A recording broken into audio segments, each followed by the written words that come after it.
Hello everyone, welcome to SSGI Sumit sir GS ইনস্টিটিউটে তোমাদের আরও একটা ভিডিওতে আরও একবার ওয়েলকাম।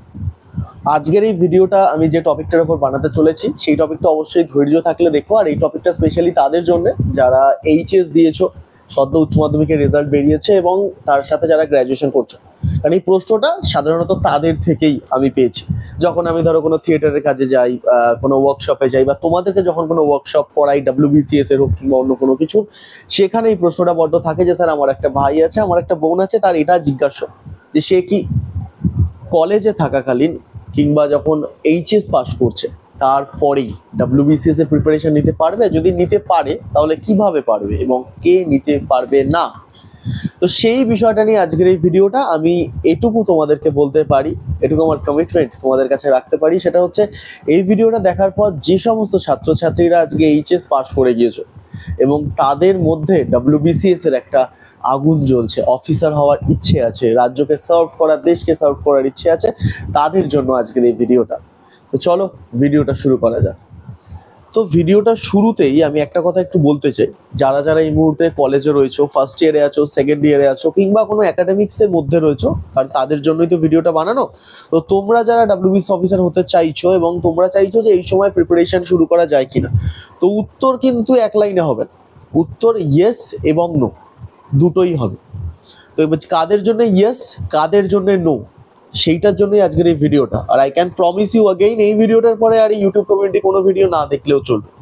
কারণ আমি যেটা বলি, 2 বছরের চ্যানেল, প্রত্যেকেই জানে যে Sumit sir has no cut outs. আমি ডিরেক্টলি যেটা ভাবি সেটাই তোমাদেরকে বলি, আর সেটাই কারণে এই যে অডিয়েন্স তোমরা আমার কাছে দেখছো, সেই অডিয়েন্সটা আছে। তো সেক্ষেত্রে প্রথমে আমি আসবো কাদের করা উচিত না, কাদের একাডেমিক্সের পড়া চলাকালীন সিভিল সার্ভিসের পড়া স্টার্ট করা উচিত না। তো প্রথম হচ্ছে তাদের যারা একাডেমিক্সে রয়েছো, গ্র্যাজুয়েশন যে ডিসিপ্লিনেই করো না কেন, সেটা BSc হতে পারে, BA হতে পারে, BCom হতে পারে, কিন্তু তোমরা সেই যে গ্র্যাজুয়েশনের ডিসিপ্লিনটাতে আছো, সেই ডিসিপ্লিনে থাকাকালীন ঠিকঠাক সময় তোমরা নিজেদের ডিসিপ্লিনকেই দিতে পারছো না। অর্থাৎ তুমি আজকে ধরো একটা ইংলিশ অনার্স করছো, বেঙ্গলি অনার্স করছো, ইকোনমিক্স অনার্স করছো, ম্যাথস অনার্স করছো, যে অনার্সেই থাকো না কেন, যেটাই করো না কেন, সেই সময়টাতে ওই পরীক্ষাটাতে একটা ভালো রেজাল্ট করার জন্য যেটা দরকার সেটা দিতে পারছো। তাহলে যখন তুমি ওইটাতেই ঠিকঠাক সময় দিতে পারছো না, তাহলে তুমি তার বাইরে সময়টাকে বানিয়ে একটা সুন্দর স্কেডিউল করে যে সিভিল সার্ভিসের জন্য পড়বে, সেই রকম অ্যাসপিরেন্ট তুমি এখনো হওনি। তো সেক্ষেত্রে তুমি যেহেতু এখনো সেই ধরনের অ্যাসপিরেন্ট হওনি, তাই তোমাকে আগে ঠিক করতে হবে নিয়মানুবর্তিতা, শৃঙ্খলতা, এই বিষয়গুলোতে আগে তোমাকে নিজেকে আনতে হবে। আমি জানি এইটাতে আনতে সময় লাগে, কিন্তু এসে গেলে এটাও একটা নেশা। অর্থাৎ তুমি যদি একবার নিজেকে সারা দিনের একটা সুন্দর ছকে বেঁধে ফেলো, তাহলে কিন্তু সেই ছকটা তুমি নিজেই আর একটা সময় গিয়ে ভাঙতে চাইবে না। তাই এখানে প্রচুর ছাত্রছাত্রী আছো যারা এই ভিডিওটা দেখবে, বা কিংবা যারা অনেক মোটিভেশনাল ভিডিওস দেখেছো স্কুলে থাকাকালীন, কারণ আজকাল তো স্কুল থেকেই ইউটিউবকে অ্যাক্সেস করা যায়, যেটা আমাদের সময় ছিল না। তো সেক্ষেত্রে যারা এই সময় দেখছো 10টা WBCS অফিসারের ভিডিও, মোটিভেশনাল স্পিচ দেখে অলরেডি ভেবে ফেলছো যে হ্যাঁ 2 দিনের মধ্যেই আমার লাইফ ওটা হয়ে যাবে, আমি গ্র্যাজুয়েশনের সময় থেকে উদ্যমে পড়বো, সব ঠিক আছে। কিন্তু যেটা ঠিক নেই সেটা হচ্ছে মোটিভেশন আর ডিসিপ্লিনের মধ্যে একটা বিশাল পার্থক্য আছে। এই এতটা পার্থক্য আছে, রাখার অনেক বেশি আছে, আমি দেখাতে পারবো না। মোটিভেশন হচ্ছে, ধরো এখানে একটা বুক র্যাক দেখতে পাচ্ছি, এটা হচ্ছে আমার সমগ্র যা বই পড়েছি তার মাত্র 20% হবে না হয়তো। আমি লিটারেচার নিয়ে পড়াশোনা করেছি, তারপরে তোমাদেরকে পড়াচ্ছি, ভবিষ্যতে বই লিখছি, অর্থাৎ আমি একটা রাইটিং ফিল্ডের মানুষ এবং ডিরেক্টিং ফিল্ডের মানুষ। তো এই যে বইগুলো আছে, ধরো আজকে যদি আমি একটা কোনো নন রিডারকে বলি একটা বই পড়তে, আমি এখান থেকে একটা সিঙ্গেল বই তুলছি, এইখানে একটা বই রয়েছে, ধরো এই বইটা তরুণ গোয়েলের জেনারেল নলেজ, তোমাদের সামনে বইটা দেখাচ্ছি। এটা খুব ভালো একটা বই, আমরা জানি। এই বইটা যে কোনো WBCS পরীক্ষার্থী বা যারা আজকে পুরো ভারতবর্ষে যে কোনো কম্পিটিটিভ এক্সাম পড়ে, UPSC হয়তো বাদে, সেক্ষেত্রে তারা কিন্তু এই বইটা পড়েই, বা এই ধরনের যে কটা বই মার্কেটে আছে, লাইক লুসেন্ট আছে, পড়ে। তো এবার ধরো যে একটা নন রিডার, তাই না, তাকে যখন এই বইটা আমি রেফার করব, সে কিন্তু বইটা ঠিক করে পড়ে উঠতে পারবে না। আর দ্বিতীয়ত যার মধ্যে নিয়মানুবর্তিতা নেই, সেও পড়ে উঠতে পারবে না। এবার এখানেই আসছে হচ্ছে ডিসিপ্লিন আর মোটিভেশন।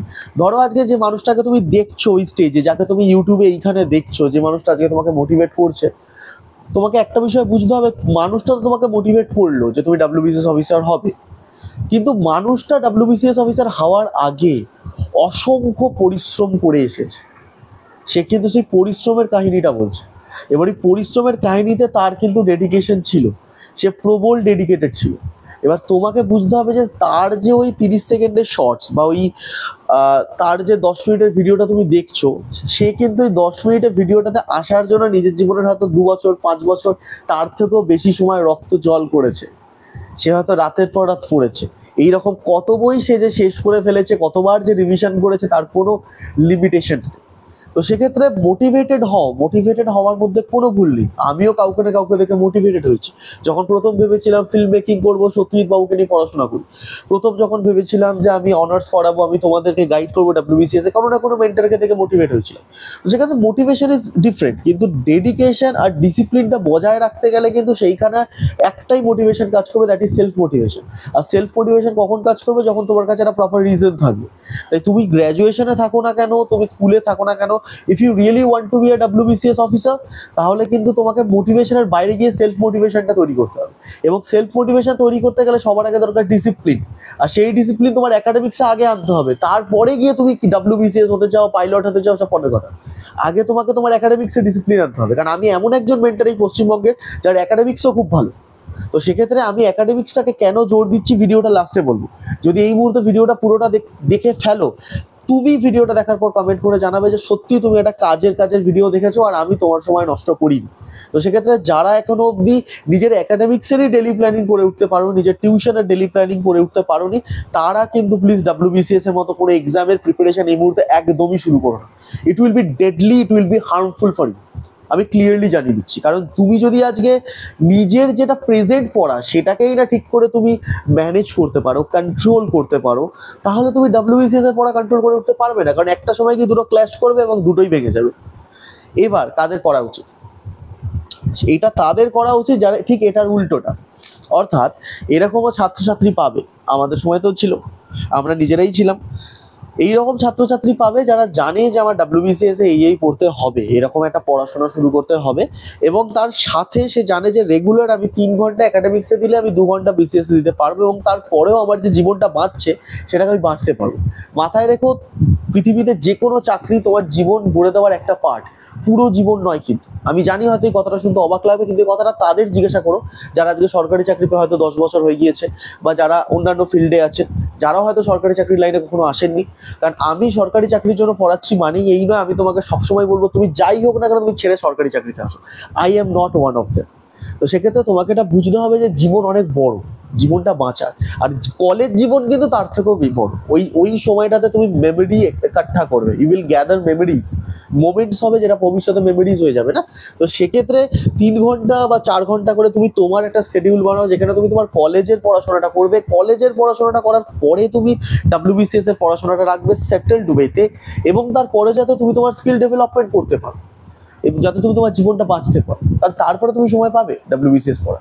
তো সেক্ষেত্রে কলেজের সময় থেকে WBCS পড়াটা শুরু করে দিতে পারো, যদি তোমার স্কেডিউলটা ঠিকঠাক থাকে, if you are disciplined enough. আর এই ডিসিপ্লিন কলেজের লাইফে এসে তৈরি হতে পারে, স্কুল লাইফ থেকে তৈরি হতে পারে। তো তোমরা করতে পারো। এবার ভিডিওটা শেষে আমি একটা কথা বলতে চাইবো যে কেন আমি বলেছি যে অন্যান্য বিষয়ের ব্যাপারেও তোমাদেরকে নলেজ রাখতে হবে। কারণ দেখো, WBCS এর মতো এক্সাম বা যে কোনো সরকারি চাকরির এক্সাম আজকের যুগে দাঁড়িয়ে যথেষ্ট কঠিন, এবং বেশ কিছু ক্ষেত্রে কিন্তু পশ্চিমবঙ্গ জুড়ে আমি যদি বলি করাপশন হয়নি, তাহলে তোমরা আমাকে মারবে। তো আমি সেই সমস্ত অফিসার বা টিচারদের মধ্যে পড়ি না যারা তো বললো তোমার তো একটাই সিট চাই। দেখো, তোমাকে এটা ভেবেই বসতে হবে যে দেয়ার মাইট বি করাপশন, কিছু ক্ষেত্রে করাপশন হয়েছে, না তো এত হাজার হাজার চাকরি প্রার্থীরা তো আর বোকা নয়। তো সেক্ষেত্রে তোমাকে এটা ভেবেই নামতে হবে যে জীবনে একটা প্ল্যান বি থাকা দরকার। তো প্ল্যান বিটাকে নিয়ে আমি কখনো আলাদা ভিডিও বানাবো। তোমাকে রিয়েলিটি চেকটা আমি করাচ্ছি। I am not demotivating any person. আমি তোমাকে রিয়েলিটি চেক করাচ্ছি। আমি জানি আমার ফিল্ডে যত টিউটররাই আছেন সম্ভবত প্রত্যেকেই সরকারি চাকরির জন্যই সাধারণত মোটিভেট করেন, কিন্তু আমি একজন লাইফ কোচ। আমি তোমাকে তোমার কেরিয়ার গোলটার দিকেও নিয়ে যেতে চাই, যে WBCS হোক যেটাই হোক না কেন, তোমাকে একটা সময় ধরে এগোতে হবে। যদি এটা WBCS হয় 1000 দিন তোমাকে দিতে হবে, তার আগে হয়ে গেলে ভালো, বাট তোমাকে অন্তত 3টে বছর ঠিকঠাক পড়াশোনা করতে হবে। তো সেক্ষেত্রে যদি এরপর না হয়, তখন তার জন্যে কলেজের পড়াশোনাটাও জরুরি। অর্থাৎ একটা ছেলে ধরো আজকে ইতিহাসে অনার্স করেছে এবং সে WBCS প্রিপারেশন নিল আফটার গ্র্যাজুয়েশন, কোনো কারণে তার হলো না, সে তো অন্তত ইতিহাসের মেন্টর বা সেই ইতিহাসেও নেট ক্লিয়ার করে একটা ভালো জায়গায় যেতে পারবে, সে তো অন্য কিছুও করতে পারবে, তাই না? কিন্তু এবার যদি ধরো সেই ছেলেটি বা সেই মেয়েটি পড়াশোনাটাই ঠিক করে করলো না, না WBCS হলো, না ঠিকঠাক একাডেমিক্সটা হলো, তো সেক্ষেত্রে একটা বিষয় বুঝতে হবে, যখন যেটা করবে সেটাকে মন দিয়ে করতে হবে। এটা ভেবো না যে এটা কম করবো ওটা বেশি করবো, কোনো কিছু শেখাই কখনো বিফলে যায় না, শিক্ষা কখনো বিফলে যেতে পারে না যদি সেই শিক্ষাটা আমরা সঠিক দাম দিয়ে পড়াশোনা করি। তাই পড়াশোনার সময়টা পড়াশোনা করো, সেটা WBCS এবং যদি তোমার একাডেমিক্স হয়, তবে একাডেমিক্সকে কোনোভাবেই পেছনে রেখে WBCS পড়ো না। এটা 2015-16 আর নয়, দিস ইজ 2024। এইখানটাতে প্রত্যেকটা ছেলে মেয়েকে স্কিলফুল হতে হবে। তোমার কাছে যদি আলাদাও কোনো স্কিল থাকে সেটাও রপ্ত করো। সেক্ষেত্রে WBCS পড়ার সময় পাবে, কারণ WBCS প্রবাবলি সেই কম কম এক্সামগুলোর মধ্যে পড়ে যেটা তোমাকে 39 বছর অব্দি সময় দেয় এবং 36 বছরেরও একটা উইন্ডো আছে। তো সেক্ষেত্রে নেভার ইগনোর ইউর একাডেমিক্স খুব ম্যাটার করে, ইভেন WBCS এর ক্ষেত্রেও করে। তোমার একাডেমিক্স অপশনালে ম্যাটার করতে পারে। আমি জানি আমি যে কথাগুলো বলছি কথাগুলো খুবই তিক্ত, কিন্তু খুবই সত্যি কথা। যারা এই মুহূর্তে শুধুমাত্র মোটিভেটেড হয়ে WBCS এর 50টা বই কিনে ফেলেছো, তোমরাই 6টা মাস পরে সেই ভিডিওতে কমেন্ট করে জানিও কোনো একটা দিক যদি তোমাদের ঝুলে যায়। আর আমি গ্যারেন্টি দিচ্ছি ঝুলবে, যদি না তোমাদের স্কেডিউল ঠিক থাকে। এই জীবনের স্কেডিউলটা ঠিক করা খুব দরকার, নয়তো সব এই হাত থেকে বেরিয়ে যাবে, সম্পর্ক বেরিয়ে যাবে, পড়াশোনা বেরিয়ে যাবে, কেরিয়ার বেরিয়ে যাবে, সব বেরিয়ে যাবে, কোনো কিছু থাকবে না। আর তোমার জীবনের জন্য শুধু তুমিই দায়ী থাকবে। সেক্ষেত্রে আমি তোমাকে এটা জানালাম, আমার দরকার ছিল এইটুকুই বলা। তো WBCS এর প্রিপারেশন কীভাবে কখন শুরু করতে পারো আমি জানিয়েছি। আর WBCS রিলেটেড কোনো গাইডেন্স লাগলে আমাদের ডিসক্রিপশনে দেওয়া নম্বরে তুমি হোয়াটসঅ্যাপ করতে পারো, কল সাধারণত আমরা রিসিভ করি না। ধন্যবাদ এই ভিডিওটা দেখার জন্য, দেখা হচ্ছে নেক্সট ভিডিওতে।